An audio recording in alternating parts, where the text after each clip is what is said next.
ہائے گھناؤنی حرکت کی ہے اور اس کو دین کا رنگ دے کر خوب واویلا کیا۔ ہائے اس سوشل میڈیا کی شر انگیزی کے لالچ اور ویوز کے بھوکے یوٹیوبرز لاشوں کو بھی نہیں چھوڑ رہے ہیں۔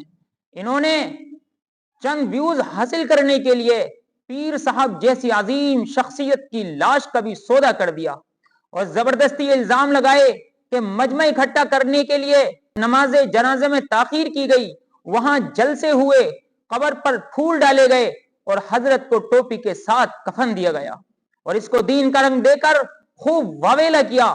میں آپ حضرات کے سامنے پیر صاحب کے ادارے مجمع الفقیر جھنگ کے مفتی صاحب کی تحریر پڑھ کر سناتا ہوں، جس سے غبار چھٹے گا اور آپ اندازہ کریں گے کہ انہوں نے کتنی گھناؤنی حرکت کی ہے۔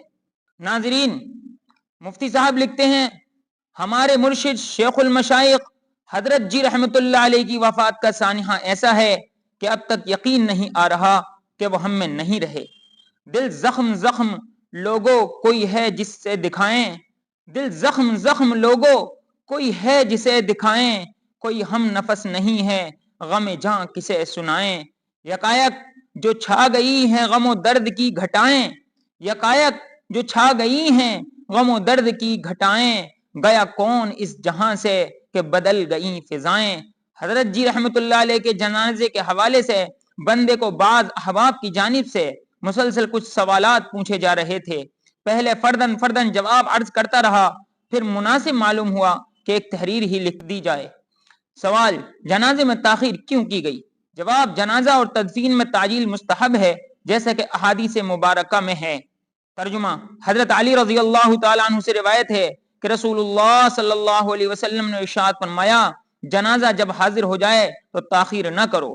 حضرت علی رضی اللہ تعالیٰ عنہ سے روایت ہے کہ نبی اکرم صلی اللہ علیہ وسلم نے فرمایا، اے علی، 3 کاموں میں تاخیر نہ کرو: نماز کا جب وقت ہو جائے، جنازہ جب حاضر ہو جائے، اور لڑکی جب تم اس کے لیے برابری کا رشتہ پالو۔ انہی احادیث کی روشنی میں فقہاء کرام نے انتقال کے بعد تدفین میں جلدی کو مستحب لکھا ہے اور اس میں تاخیر کو مکروہ، لیکن یہ مکروہ تنزیہی ہے، جیسا کہ علامہ شامی نے رد المحتار میں اور علامہ طحطاوی نے حاشیہ علی الدر میں تصریح کی ہے۔ یہ عبارت اس بارے میں صریح ہے کہ دفنانے میں جلدی کرنا مستحب ہے اور اس میں تاخیر مکروہ تنزیہی ہے، البتہ اتنی تاخیر کرنا کہ میت کا جسم متغیر ہونا شروع ہو جائے وہ مکروہ تحریمی ہے۔ سوال: نماز جنازہ اور دفن میں کسی مجبوری عذر کی بنا پر، مثلا بھائی باپ وغیرہ دور ہوں، ان کے انتظار میں 30-35 گھنٹے کی تاخیر ہو تو حنفیہ اور دیگر ائمہ کے نزدیک زیادہ سے زیادہ کتنے گھنٹے کا انتظار اور تاخیر درست ہے؟ یہ نظام الفتاوی میں سوال پوچھا گیا ہے۔ اس کا جواب: تجہیز و تدفین بھی جلدی کرنا مستحب ہے، تاخیر کرنا بھی بہتر نہیں۔ باقی اگر کسی وجہ سے تاخیر ہو تو اس وقت تک گنجائش ہوگی جب تک کہ نعش کے خراب ہونے کا ظن غالب نہ ہو۔ اس لیے اگر کوئی شرعی یا قانونی عذر پایا جائے تو تاخیر مکروہ نہیں۔ شرعی عذر سے تدفین میں تاخیر کی مثال، نبی صلی اللہ علیہ وسلم کی تدفین مبارک میں تاخیر شرعی عذر کی بنا پر تھی کہ خلافت جیسے اہم امر کا تعین کیا جانا ضروری تھا۔ نیز نبی اکرم صلی اللہ علیہ وسلم کے ارشاد کے مطابق صحابہ کرام رضی اللہ عنہم فردن فردن نماز پڑھتے جاتے، لہذا ان اعذار کی بنیاد پر تدفین وغیرہ میں تاخیر ہوئی۔ قانونی عذر کی بنیاد پر تاخیر کی مثال جیسے قبرستان بند ہو یا کوئی دیگر قانونی کارروائی ہو، ڈاکٹر صاحب تصدیق وفات نہ کر رہے ہوں، اس تفصیل سے یہ امر واضح ہے کہ جنازے میں جلدی کرنا مستحب اور افضل ہے، اور اگر کسی شرعی یا قانونی عذر کی بنا پر تاخیر ہو تو اس حد تک تاخیر کی گنجائش ہے کہ میت میں تغیر نہ ہو۔ حضرت جی رحمت اللہ علیہ کا انتقال اتوار کو دن 10:15 بجے کے قریب ہوا۔ ہسپتال سے میت عصر کے وقت منتقل ہوئی۔ انجام میں اس وقت شدید دھند چل رہی ہے۔ اتوار کو مغرب کے بعد ہی دھند شدید ہو گئی تھی۔ لاہور سے جھنگ کا فاصلہ 3.5 گھنٹے سے 4 گھنٹے کا ہے۔ دھند کے باعث بندہ تقریباً 8 گھنٹے میں پہنچا۔ استاد گرامی مفتی احمد علی دامت برکاتہم مفتی جامعہ اشرفیہ جھنگ سے واپسی 12 گھنٹے میں پہنچے۔ مغرب کے بعد 6:30 بجے زیرو ویزیبلٹی تھی۔ ایسی صورتحال میں کئی قریبی رشتہ دار دھند کے باعث بہت تاخیر سے پہنچے۔ شدید دھند کے باعث قبر کی تیاری بھی بہت دشوار تھی، اس وجہ سے جنازے کا وقت اتوار کا رکھنا ممکن ہی نہیں تھا۔ اتوار کی صبح 10 بجے تک دھند کی وجہ سے راستے بند رہے، پورے ملک سے بے تحاشا قافلے چلے ہوئے تھے اور سب رابطہ کر کے بار بار درخواست کر رہے تھے کہ ہم لوگ راستے میں ہیں، تھوڑی تاخیر کر لی جائے۔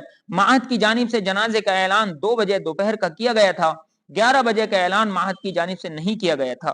دوپہر 2 بجے جنازے کا اعلان مجمع بڑھانے کی غرض سے نہیں کیا گیا تھا، بلکہ اس کی بنیادی نیت دھند کی وجہ سے قریبی اعزا کی شرکت میں سہولت دینا تھا، اور یہ کوئی غیر معمولی تاخیر نہیں تھی جس پر اعتراضات کیے جاتے۔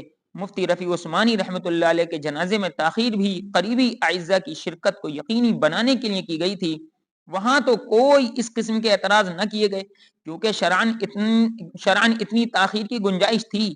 ایک ایسے معاملے میں جہاں شرعاً گنجائش ہو، خواہ مخواہ میں اعتراض کر کے سوشل میڈیا پر تنقید کرنا بہت نامناسب ہے۔ دیے گئے وقت پر جنازے کو یقینی بنانے کے لیے ظہر کی نماز 12:45 پر ادا کی گئی تاکہ جنازہ 2 بجے ہو سکے، لیکن مجمع اس قدر زیادہ تھا کہ حضرت جی رحمت اللہ علیہ کی میت گھر سے پنڈال تک 2:40 تک تقریباً پہنچی۔ حالانکہ حضرت جی رحمت اللہ علیہ کا گھر معہد کے اندر ہی ہے، لیکن مجمع بے تحاشا تھا۔ اس دوران مختلف اکابرین تعزیتی کلمات کہتے رہے۔ حضرت شیخ الحدیث دامت برکاتہ مستقل اس بات کو کہتے رہے کہ لمبی بات مت کریں، صرف مختصر، لیکن اسٹیج پر اتنی دور سے آئے ہوئے اکابر علماء و مفتیان عظام کو سختی سے انکار کرنا بدمزگی کا موجب ہوتا۔ وہاں ان حضرات کی دلجوئی اور تعظیم کی خاطر اتنی دور سے تشریف لائے ہیں، ان کو تعزیتی کلمات کہنے دیے گئے۔ میت تقریباً 2:40 پر آئی اور 3:22 پر جنازے کی تکبیر کہی گئی۔ یہ 40 منٹ کی تاخیر کوئی ایسی تاخیر نہیں جس پر سوشل میڈیا پر تنقید کا طوفان کھڑا کر دیا جائے۔ یہاں ہرگز کوئی کانفرنس یا جلسہ کرنا مقصد نہ تھا۔ حضرت جی رحمت اللہ علیہ سب کے بڑے تھے۔ مفتی محمد جامعۃ الرشید، مولانا حنیف جالندھری، مولانا ناصر الدین خاکوانی، خانقاہ قربوغہ شریف، مولانا زبیر صدیقی وغیرہ وغیرہ۔ ان سب باتوں کو مد نظر رکھنا چاہیے تھا۔ مجمع بڑھانے کے مقصد سے نہ تاخیر کی گئی، نہ اس کی ہمیں ضرورت تھی کہ لاکھوں کا مجمع تو 1:30 بجے تک جمع ہو چکا تھا۔ 5 کلومیٹر کا رقبہ صرف مجمع سے بھرا ہوا تھا اور یہ سب حضرات اپنے محبوب مرشد و ہادی کو رخصت کرنے آئے تھے۔ سوال نمبر 2، حضرت کو مسنون کفن کے بجائے ٹوپی کیوں پہنائی گئی؟ جواب، اس اعتراض کی بنیاد وہ تصویر بنی جو کسی شخص نے اس وقت لی جب حضرت کا انتقال ہوا اور اس وقت ہسپتال میں تھے۔ یہ تصویر منٹوں میں وائرل ہو گئی۔ سوشل میڈیا پر اس تصویر کو غسل کے بعد والی تصویر بنا کر پیش کر دیا گیا۔ اول میت کی اس طرح تصویر لینے ہی نہیں چاہیے تھی، بلکہ اس تصویر میں دیکھ سکتے ہیں کسی نے ہاتھ آگے کر کے روکنے کی بھی کوشش کی، لیکن موبائل کے اس دور میں یہ تصویر منٹوں میں وائرل ہو گئی۔ رہی صحیح کسر AI نے پوری کر دی اور سوشل میڈیا پر حضرت جی رحمت اللہ علیہ کے نزاع کی ویڈیو بھی بنا کر ڈال دی گئی جو مکمل مصنوعی اور جھوٹی تھی۔ اعتراض کرنے والوں کو بھی سوچنا چاہیے کہ جس ہستی کی ساری زندگی اتباع سنت میں گزری، ان کے متبعین ایسی خلاف سنت تکفین کریں گے؟ سوال نمبر 3، قبر پر پھول کیوں ڈالے گئے؟ جواب، یہ اعتراض تب بنتا جب کہ پھول انتظامیہ یا ورثہ ڈالتے۔ میت کی تدفین کے بعد کوئی شخص پھول ڈال جائے تو اس کا الزام ورثہ پر کیسے ڈالا جا سکتا ہے؟ آخر میں تنقید کرنے والے احباب سے گزارش ہے کہ یہ وقت غمخواری اور دلجوئی اور دلاسا دینے کا ہے۔